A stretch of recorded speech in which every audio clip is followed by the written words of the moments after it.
칼빈 신학교에서 졸업을 앞두고서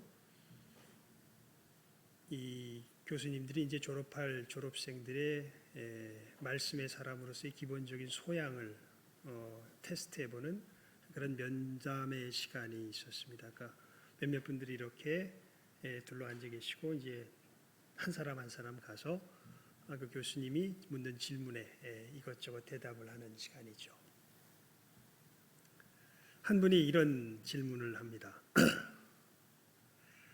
이 성경은 최소한 이 오늘 읽었던 본문 창세기 같은 경우에는 3,500년 전의 문서인데 그것도 미국 그 당시는 이제 거기는 미국이었으니까요. 그럼 미국 사람이 쓴 것도 아니고 저기 그 다른 나라 사람이 쓴 건데 어떻게 당신은 이 말씀을 가지고서 사람들에게 가르치며 이것이 어떻게 저들에게 정확한 합당한 말씀인 것을 확신하며 전할 수 있겠냐고.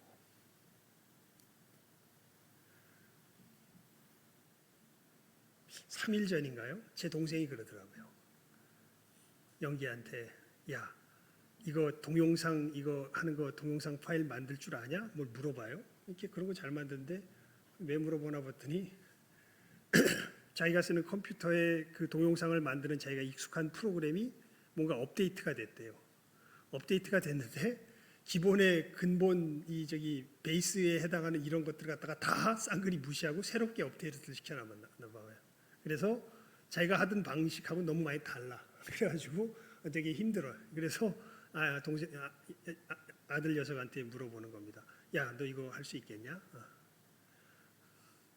하다못해 10년 전, 5년 아니 뭐 바로 몇 달 전에 쓰던 게 업데이트 되니까 이게 지금 사용할 수가 있습니까? 없습니까?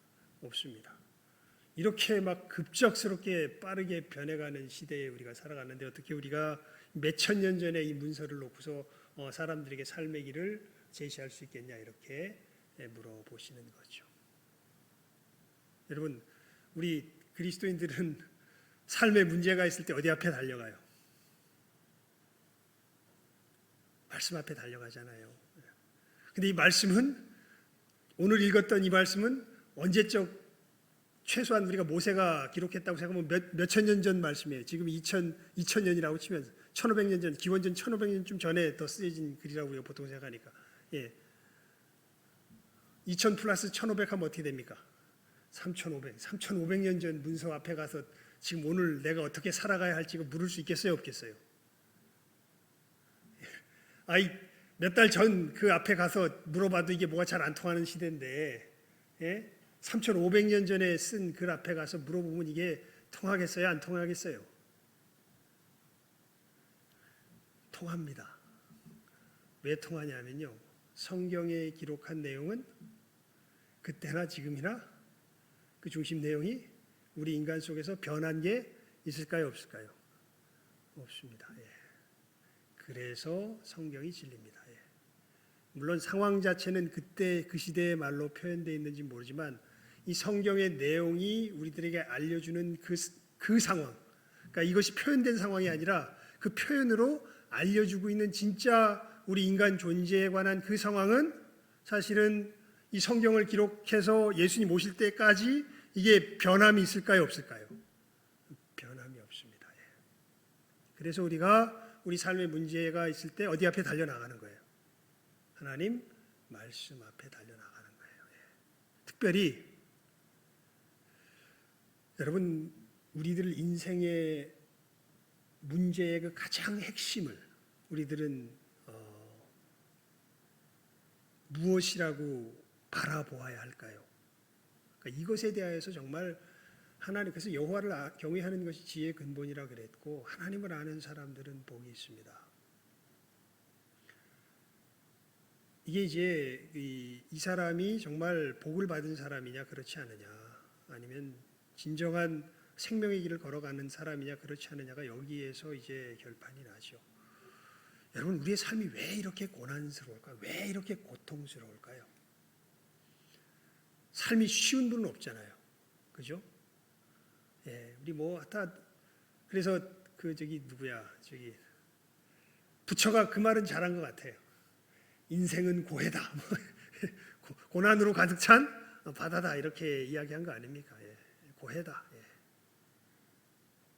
늘 이 버거운 상황들이 우리들 속에 늘 부닥쳐 오고 우리는 그것을 어찌할 줄 모르면서 그 가운데서 정말 땀을 삐질삐질 흘리며 겨우 성공한다 그래도 어마어마한 땀을 쏟아야 하고 그리고 나서 또 성공해도 그게 또 오래 가지도 못하고 예. 또 금방 또 허망해지고 예. 참 지나온 인생길을 이렇게 쭉 우리가 여러분들 아마 돌아보면은 다들 아마 그렇게 생각해요. 야, 참 고생 많았다. 뭐 이런 식의 이야기들을 하게 되지. 아이고 참 즐거웠네. 예, 뭐 그렇게 이야기하시는 분들은 아마 없을 줄 압니다. 즐거워도 그 고생하면서 여러분 그래서 남자들 보면은 어디 갔다 온 얘기를 제일 많이 합니까? 군대 갔다 온 얘기를 제일 많이 하죠. 왜 군대 갔다 온 얘기를 제일 많이 하냐면 거기서 제일 고생했으니까. 그러니까 군대 갔다 온 얘기를 제일 많이 합니다. 예. 참 그 삶이 이렇게 고통스럽습니다, 사실은. 근데 왜 고통스러울까요? 왜? 그러니까 여기에 대하여서 정말 성경이 우리들에게 정말 가장 중요한 핵심적인 답을 우리들에게 주고 있고 진정한 모든 고통의 원인에 대하여서 오늘 말씀이 우리들에게 이야기해 주고 있는 거예요. 왜 우리 삶이 고통스러운가? 왜 그러냐면요. 성경은 딱 한 글자로 한마디로 분명하게 우리에게 답해 줍니다. 우리 인생이 왜 고통스러울까요? 뭐 때문에? 죄 때문에. 딴 것이 아니라 죄 때문에 고통스럽습니다. 죄 때문에.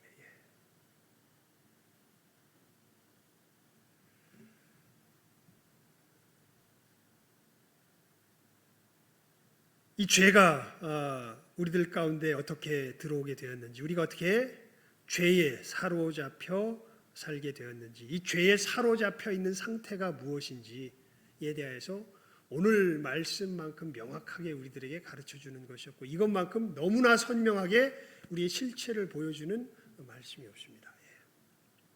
여러분, 우리 죄가 도대체 어떻게 우리들 가운데 들어오게 되었을까요? 이제 오늘 말씀에 보면 나옵니다. 하나님께서 아담과 하와를 지으시고 동산에 두시면서 에덴 동산에 두시면서 한 가지 언약을 주십니다. 오늘 본문으로 읽진 않았는데요. 우리 오늘 3장 봤으니까 뭐 바로 앞에 장에 있습니다. 2장 말씀에 있죠. 2장 말씀 15절에서 17절까지 우리 함께 읽어볼까요? 창세기 2장 15절에서 17절입니다. 우리 시작 한번 읽습니다. 함께 읽습니다. 시작. 여호와 하나님이 그 사람을 이끌어 에덴 동산에 두사 그것을 다스리며 지키게 하시고 여호와 하나님이 그 사람에게 명하여 가라사대 동산 각종 나무의 실과는 네가 임의로 먹되 선악을 알게 하는 나무의 실과는 먹지 말라. 네가 먹는 날에는 정녕 죽으리라 하시니라. 예. 아담아, 다 먹어도 되는데 선악을 알게 하는 나무의 실과는 먹지 말라. 반드시 죽게 될 것이다. 예. 하나님께서 말씀하십니다. 그렇게 아담과 하와는 하나님의 형상으로 지으심을 받아서 에덴 동산을 중심으로 이제 온 세상을 하나님의 뜻을 펼쳐가는 이 장으로 삼아서 이제 하나님과 함께 고난의 삶이 아닌 오늘 보니까 우리 중고등부 예배 이렇게 마치고 제가 이렇게 또 저는 준비해야 되니까 또 내려가잖아요. 내려가기 전에 우리 백주현 집사님이 우리 중고등부 친구들을 향해서 이렇게 인사드려요. 샬롬 이렇게 인사하더라고요. 그래서 야, 이제는 백주현 집사님도 샬롬을 알았구나 싶어서 너무 감사했는데 이 온 세상에 하나님의 샬롬이 아마 우리나라 말로 번역하면 복이라는 말이 제일 뉘앙스는 비슷할 거예요. 복. 근데 우리나라 복이 너무 현세적이라 이게 조금 뉘앙스만 비슷하지 구체적인 의미로 가면 좀 달라지는데 그러니까 하나님의 선하심이 완전히 충만하게 이루어진 곳에서 넘쳐나는 그 충만함 이런 것이 이제 샬롬이죠, 사실은. 샬롬. 예. 이 하나님의 샬롬이 모든 우주를 뒤덮고 정말 그 어떻게 표현할 수 있을까요? 제가요 처음 이제 그 금식을 했던 때가 언제냐면 대학교 다닐 때 CCC 수련회 이제 형 손에 붙들려 가지고 끌려갔다가 교회 친구 형 손에, 그러니까 4년 선배 형 손에 붙들려가지고 끌려갔다 거기서 이제 3일 2박 3일인가요? 이제 금식을 하고서 이제 그게 금토, 그러니까 금요일 날부터 시작해가지고 토요일 날, 그다음에 이제 주일날 아침에 일찍이 거기서 나와가지고 그 정동 그 무슨 센터가 있어요. 저기 그 이렇게 그 청와대 근처 뒤쪽 그 거기 어디에 있는 후암동인가요? 거기 있는 어떤 거기서 이제 와서 이제 예배 시간에 이제 딱 맞춰서 이제 9시 교사였기 때문에 그때 또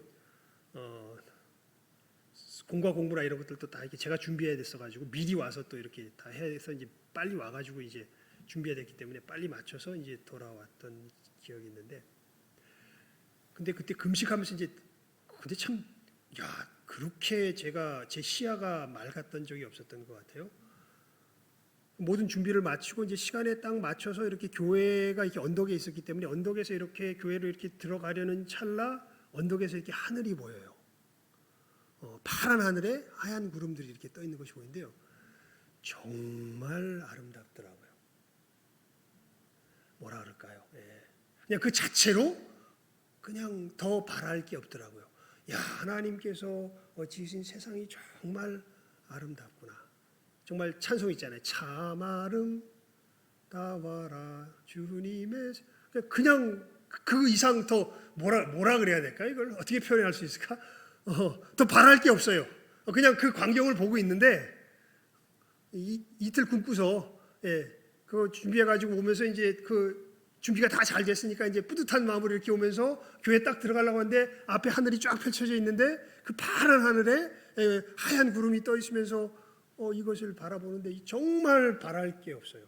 뭐라 그럴까요? 어떻게 표현이 안 되네요, 정말. 그냥 감사가 나옵니다. 뭐 다른 게 있는데 내가 배가 부른 것도 아니고 뭐 다른 것도 아닌데 그 속에서 정말 하나님께서 지으신 세상 속에 내가 이렇게 하나님을 섬기는 자로 이렇게 있구나, 이 자체가 그냥 감사한 거예요. 충만한 거예요. 얼마나 감사했는지. 그러니까 정말 그때는 인생이 고생이 아니죠. 인생이 정말 복되고 정말 찬란한 것을 거기서 그냥 더 이상 표현을 잘 못하겠어요. 그때 느꼈던 감정을. 정말 감사했습니다.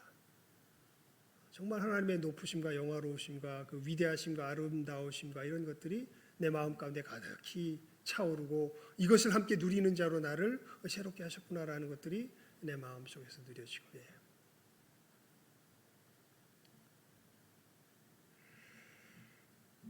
그런데 여러분, 그러니까 진정한 우리들 속에서 진정한 복락은요, 하나님 안에서 우리에게 주어지게 돼서 우리들 속에는 정말 이 마음속 가장 깊은 곳에 있는 그 진정한 이 갈증은 오직 하나님만이 채워주실 수 있게 되어 있어요.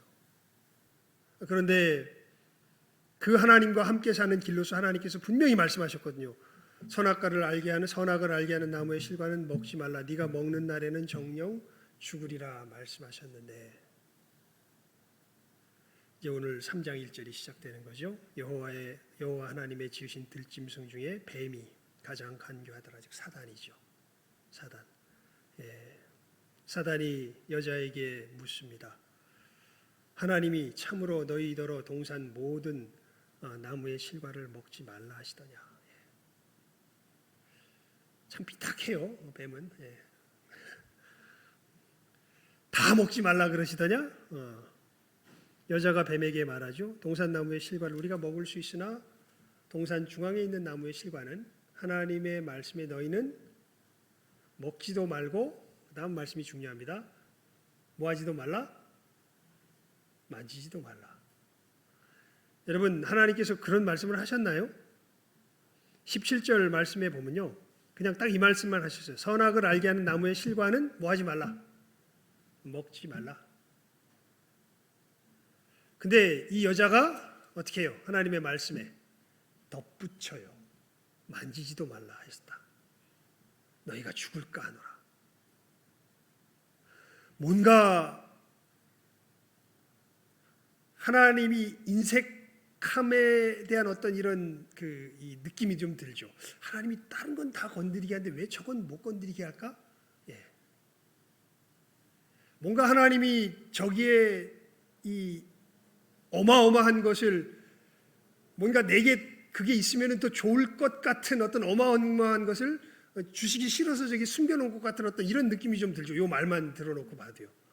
너희는 먹지도 말고 만지지도 말라. 너희가 죽을까 하노라. 그러니까 뱀과 이야기하면서 이런 생각이 쑥 들어요. 여러분, 사단이 우리를 공격할 때요, 어디를 공격할까요? 가장 주되게. 이거 잘 아셔야 돼요. 사단이 우리를 공격할 때 어디를 공격할까요? 우리의 생각을 공격합니다. 이건 정말 그래요. 그 이야기를 하는 순간 뱀이 여자에게 바로 치고 들어옵니다. 4절 말씀 한번 읽어볼까요? 시작. 뱀이 여자에게 이르되 너희가 결코 죽지 아니하리라. 이 강도의 표현은 하나님께서 쓰셨어요. 먹지 말라. 정녕 뭐하리라? 죽으리라. 그랬더니 뱀이 먹지 말라 그러는데 다 먹지 말래? 아니, 중앙에 있는 그것만 먹지도 말고 만지지도 말라 그랬어. 사실 만지지도 말라는 소리는 안 했는데 지가 이렇게 덧붙입니다. 그러니까 그걸 딱 들어와서 네가 그것을 먹어도 어떻게 되지 않는다? 결코 죽지 않는다. 오히려 우리 5절 말씀 읽어볼까요? 시작하면 읽습니다. 시작.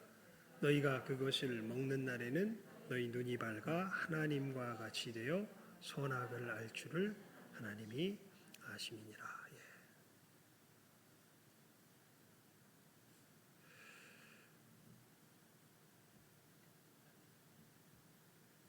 뱀은 이야기합니다. 죽지 않고 오히려 너희가 선악을 분별함에 하나님처럼 돼. 죽는 게 아니야. 오히려 너희 판단이라 그럴까요? 너희 지위가 선악을 분별함에 있어서 누구처럼 높아져? 하나님처럼 높아져. 이렇게 이야기를 하죠. 그러니까 먹고 싶어져요. 그래서 여자가 어떻게 합니까? 따먹고 남편에게도 줍니다. 그러니까 그도 먹어요.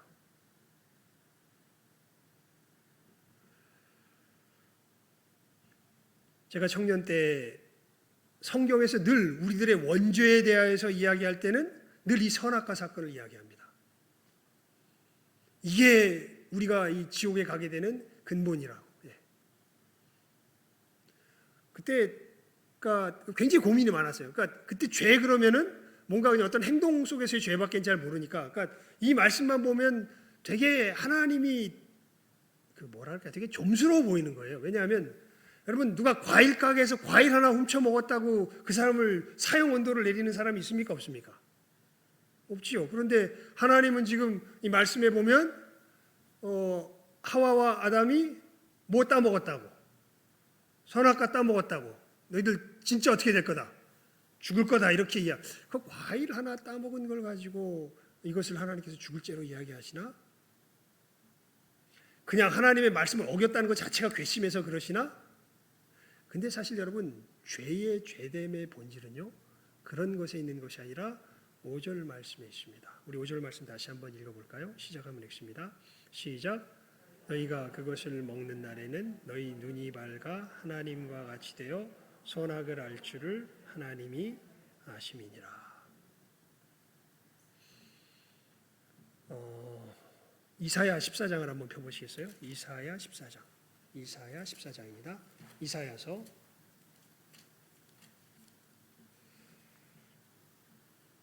14장 12절에서 14절까지. 이사야 14장 12절에서 14절까지 말씀입니다. 우리 함께 읽습니다. 이사야 14장 12절에서 14절까지 말씀입니다. 함께 읽습니다. 시작. 너 아침의 아들 계명성이여 어찌 그리 하늘에서 떨어졌으며 너 열국을 엎은 자여 어찌 그리 땅에 지켰는고. 네가 네 마음에 이르기를 내가 하나님에 올라 하나님의 뭇별 위에 나의 보좌를 높이리라. 내가 북극 지폐의 산 위에 좌정하리라. 가장 높은 구름에 올라 지극히 높은 자와 비기리라 하도다. 이게 누구 이야기냐 하면 아침의 아들 계명석, 즉 사단의 이야기입니다. 이 성경에 보면요, 에스겔서 그 28장에 보게 되면 사단이 피조될 때, 저는 성경을 이렇게 보면서 되게 그 부분을 이렇게 비교해 보면서 되게 놀랐었는데요. 뭘 놀랐냐면, 보통 이 악기가 예배 장소에서 악기가 동원되고 이러는 것들은 다 누구를 높일 때 쓰냐면 하나님을 높일 때 씁니다. 악기가 동원될 때는요. 근데 사단이 이 에스겔서 28장에 보게 되면 사단이 창조될 때 보면 하나님께서 뭘 동원하시냐면 악기를 동원하세요. 네, 사단이 창조된 것을, 피조될 때의 모습을 보게 되면. 그리고 사단은 천사 중에 천사가 그룹 아닙니까? 6쌍의 날개를 단 천사들 중에 최고의 천사가 사실은 사단입니다. 그러니까 그룹이라고 이야기하면 그 이제 이 신학자들이 그렇게 이불을 모아서 이야기합니다. 이 온 우주 만물을 어떻게 보면 주관하는 그 원리의 핵심에 해당하는 천사들이 사실은 그룹들입니다. 그러니까 그래서 여러분, 그룹은 늘 하나님 보좌 어디에 있어요? 주변에 있지요.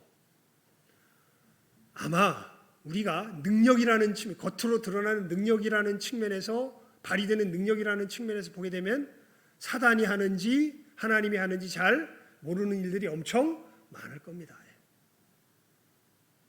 그룹이 하는지, 이 사단이 하는지 하나님이 하는지 그 능력 자체로만 보면 모를 일들이 되게 많아요. 그래서 요한계시록을 보게 되면요, 나중에 말세 저 뒷장에 올라가게 되면은 이 짐승과 무슨 뭐 용과 뭐 음료와 뭐 이렇게 가지고 그 나름대로의 삼위일체가 있잖아요. 이 사단의 악한 영들의, 그들이 나중에 하는 것들을 보게 되면 하늘에서 막 뭐가 떨어지게 해요.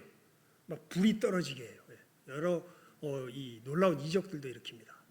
하나님께서 하나님의 지으신 세계를 통치하시는데 굉장히 핵심이 되는 천사로서 그룹을 만들었는데, 이 사단을 만들었는데, 이 사단이 어떤 마음을 품습니까? 이게 이제 이사야 14장에 있는 말씀이죠. 우리가 읽었던 12절에서 14절까지의 말씀. 내가 누구와 같이 되리라? 하나님과 같이 되리라. 그리고 이렇게 자기가 타락한 이 타락 안으로 지금 누구를 끌어들이고 있는 겁니까? 이 오늘 선악과의 사건의 유혹을 통하여서 아담을, 한숨 이 아담이라고 이야기합시다. 아담을 끌어들이고 있는 것을 보게 됩니다. 그러니까 아담의 죄의 죄됨의 핵심은요, 과일을 따먹은 것에 있는 절도죄에 있다기보다는 사실은 자기가 누구처럼 되려고 하는, 하나님처럼 되려고 하는 그 신격을 자기가 취하고자 하는 그 죄악 가운데 있는 것이 아담의 범죄함의 본질이라 할 수 있는 것이죠. 그래서 여러분, 예레미야 2장을 한번 펴보시겠습니까? 예레미야 2장입니다. 예레미야 2장. 예레미야 2장. 예레미야 2장.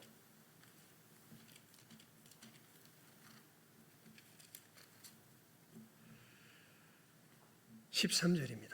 예레미야 2장 13절 말씀. 예레미야 2장 13절. 죄에 대하여서 하나님께서 뭐라고 말씀하시는가 보십시오. 예레미야 2장 13절. 함께 읽어봅니다. 시작하면 읽습니다.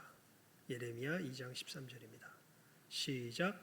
내 백성이 두 가지 악을 행하였나니 곧 생수의 근원되는 나를 버린 것과 스스로 웅덩이를 판 것인데 그것은 물을 저축지 못할 터진 웅덩이니라. 여러분, 하나님의 백성의 죄를 예레미야가 아주 정확하게 고발을 해요. 어떻게 고발하냐면, 내 백성, 사실 이게 죄의 같은 죄의 다른 각도에서의 모습입니다. 두 가지 악을 행하였다. 다른 각도에서 본 한 똑같은 죄의 모습이죠. 곧 생수의 근원되는 나를 뭐한 것과 버린 것과 또 다른 건 뭐예요? 스스로 웅덩이를 뭐예요? 판 것인데.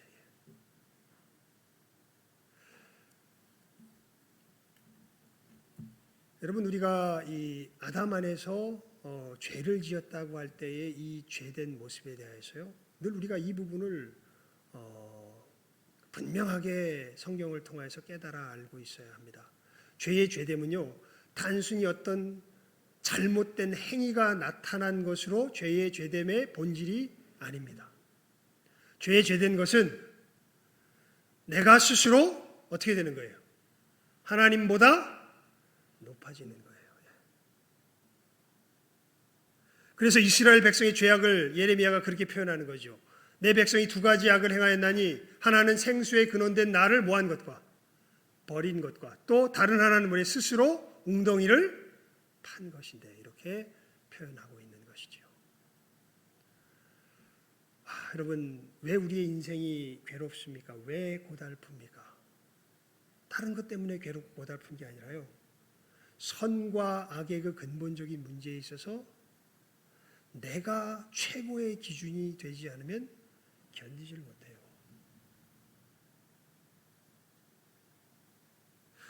여러분 우리가 도적질을 하게 될 때 왜 도적질을 하게 됩니까? 도적질을 하면 안 된다는 거 잘 아는데 어느 순간이 딱 되잖아요. 그럼 이 순간에는 도적질을 안 하면 안 돼! 라고 내가 상황들 갖다가 다 이렇게 맞춰놓고 그리고 그 하는 것이 정당한 것이냐 나를 설득시켜놓고 그렇게 해버리죠.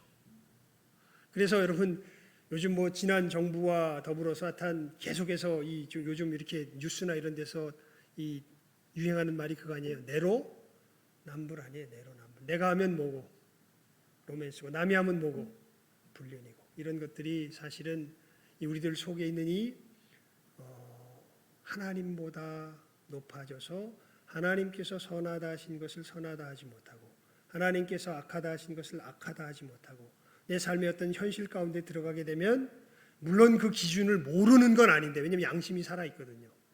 그런데 실질적으로 내가 어느 길을 걸어가야 될지 그 실제 삶의 현장에 들어오면 누구보다 높아져서 하나님보다 높아져서 하나님께서 말씀하신 것을 저버릴 수밖에 없고 내가 만든 선의 길을 스스로 만든 길을 걸어가는 것 이게 스스로 뭘 파는 거예요. 웅덩이를 파는 거예요. 그리고 생수에 근원된 누구를 버리는 거예요. 하나님을 버리는 거죠. 아담이 선악과를 따먹음으로 이 죄악 가운데 우리가 거하게 됩니다. 이 죄에서 벗어나는 사람이 아무도 없습니다. 이게 이제 우리 인생의 비극이죠. 여러분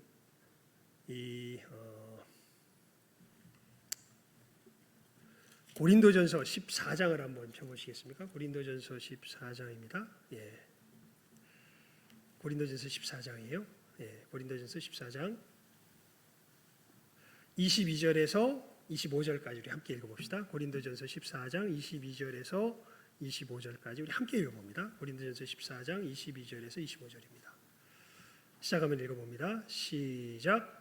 그러므로 방언은 믿는 자들을 위하지 않고 믿지 아니하는 자들을 위하는 표적이나 예언은 믿지 아니하는 자들을 위하지 않고 믿는 자들을 위함이니 그러므로 온 교회가 함께 모여 다 방언으로 말하면 무식한 자들이나 믿지 아니하는 자들이 들어와서 너희를 미쳤다 하지 아니하겠느냐.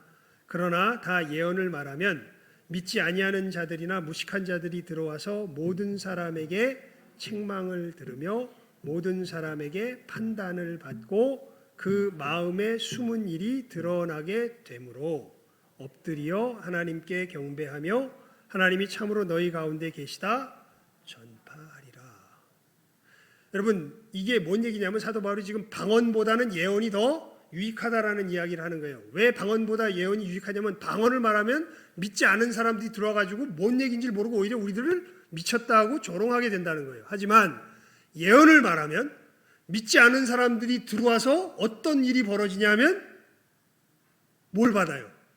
책망을 받아요. 그리고 무엇이 드러나기 시작해요? 자기 마음에 숨은 일이. 이 마음에 숨은 일이 뭘까요? 하나님보다 내 자신을 높여서 하나님을 멸시함으로 하나님의 진노를 부르고 있는 자기 자신의 그 미처 눈치채지 못했던 자기의 현실, 그 실체를 교회 내에서 무엇이 전해질 때, 예언의 말씀이 전해질 때 드러나게 된다는 거예요. 그래서 무엇보단 무엇이 더 유익한 것 같다, 유익하다. 방언보단 예언이 더 유익하다라고 사도 바울이 지금 고린도전서 14장에서 이야기하고 있는 것이죠. 그러니까 여러분 이것을 깨달아 아는 것이 얼마나 중요한지 알 수 없습니다. 신앙생활 하면서요.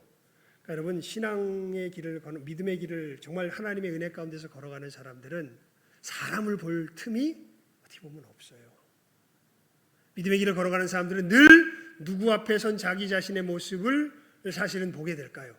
하나님 앞에선 자기 자신의 모습을 사실은 보게 됩니다. 그리고 그 하나님의 말씀을 어그러뜨리며 걸어갈 수밖에 없는 자기 자신의 이 죄와 악과 비참함을 사실은 깨달아 알게 되지요. 오히려요, 우리 양심이 이럴 때는 되게 선명해지거든요. 그래서 무엇이 선한 것인지 아닌지를 굉장히 이게 세밀하게 구별해서 정말 선한 것을 위해서 애를 쓰게 돼요. 바리새인들이 보통 이제 그 정도의 경지에 있었던 것 같아요. 그래서 정말 애를 씁니다. 그런데 진짜 양심적인 사람은요, 그렇게 애를 쓰면 애를 쓸수록 어떤 자기를 알게 되냐면 그것 속에서 하나님을 어그러뜨리는 자기 자신의 모습을 보게 됩니다.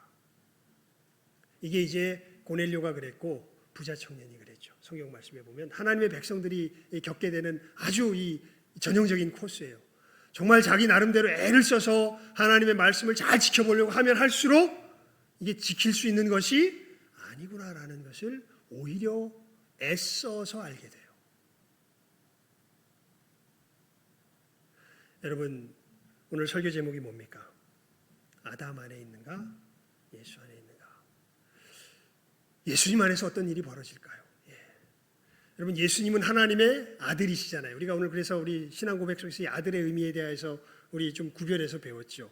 사실은 독생자와 그냥 하나님께서 우리 그리스도 안에서 우리가 하나님의 아들이었다는 이 아들됨이 같다 다르다. 독생자는 이건 우리가 흉내낼 수 있는 것이 아니다.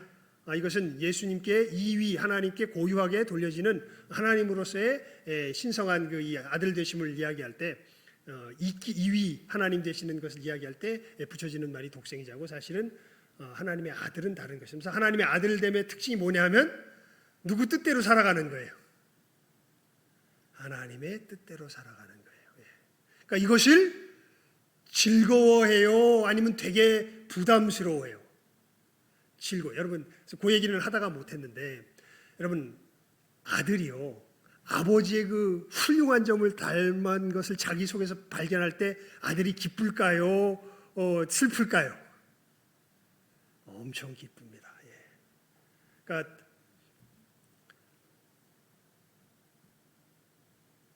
못난 부분이 많은데 하나님께서 조금 좋은 부분도 저한테 주신 부분이 있어요. 근데 어떻게 보면은 아들 녀석이 가진 것 같기도 하고 못 가진 것 같기도 해요. 그러면서 솔직히 제 개인적인 생각으로 이제 아들 녀석이 저를 볼 때 보면요, 못 가졌다고 자기는 생각하는 것 같아요. 되게 그 미안해하고 안타까워합니다. 아버지는 저것도 저렇게 할 수 있는데 왜 나는 못할까? 이런 식의 생각을 하는 것을 제가 여러 번 경험을 합니다. 여러분, 이 예수님께서 하나님의 아들 되셨다고 해서 우리가 예수 안에서 하나님의 아들이 될 때, 예수님께서 이 정말 하나님의 아들 되심의 그 가장 핵심으로 이야기하는 것이 누구 뜻대로 산다는 거예요. 하나님의 뜻대로 산다는 거예요. 그것을 기쁨으로 한다는 거예요. 여러분, 예수 그리스도 안에서 이루어진 우리 중생의 거듭남의 부활의 권능이 뭘까요? 다른 것 아닙니다. 바로 우리가 하나님의 뜻 가운데 살 수 있는 그 능력과 힘이 예수 그리스도에게로부터 우리들에게 주어지는 것이지요. 그것 중에 그래서 그건 제가 계속 반복해서 말씀드리죠. 여러분, 이렇게 예수님 닮은 모습 중에 정말 이게 부활의 권능일 텐데요, 가장 두드러진 모습이 바로 죄인을 뭐 할 수 있는 걸까요? 용서할 수 있는 겁니다. 용서해. 그러니까 내가 예수의 사람이 맞나 아닌가는 무엇을 통해서 우리가 우리 속에서 정말 그 가장 분명하게 확인이 되냐면요, 완벽한 삶을 사느냐 못 사느냐의 문제라기보다는 내가 죄악 가운데 무너졌을 때라도 다시 예수의 보혈로서 일어나서 내 자신을 회복시키며 하나님의 의의 걸음으로 되돌이킬 수 있느냐라는 것과 더불어서 다른 하나가 뭐냐면, 내 주변의 사람들이 죄악 가운데서 무너져 내려가는데, 그래서 내가 정말 아프고 괴롭고 힘든데 이 사람을 내가 예수의 이름으로 뭐 할 수 있느냐? 용서할 수 있느냐에서 사실은 내가 정말 예수님 은혜 가운데 있구나, 내가 하나님 나라의 백성이 되었구나. 내가 정말 예수님의 십자가의 은혜를 받은 사람이구나라는 건 우리가 그것을 통해서 가장 분명하게 알 수 있습니다. 여러분, 이 죄의 모습을 우리가 분명하게 구별할 수 있길 바랍니다. 죄는 다른 것이 아닙니다. 우리들 속에 하나님보다 높아진 게 죄입니다. 그리고 예수의 능력은 다른 것이 아니라 아무리 내 생각에 좋아 보이고 옳아 보이고 취해야 될 것처럼 보여도 예수의 능력이 우리들 가운데 역사하시면은 하나님의 말씀이 이것이다 라고 우리들 속에 딱 주어지면 예수의 권능은 이 모든 것을 내려놓고 누구를 순종하게 해요? 예수 그리스도, 이 하나님의 말씀을 순종하게 하는 것이 바로 예수 그리스도의 복음의 능력입니다. 그렇게 우리는 하늘의 백성으로서 예수님의 이 통치 가운데 살아가는 것이 우리 그리스도인들의 모습이죠. 그러면서 우리는 경험하게 됩니다.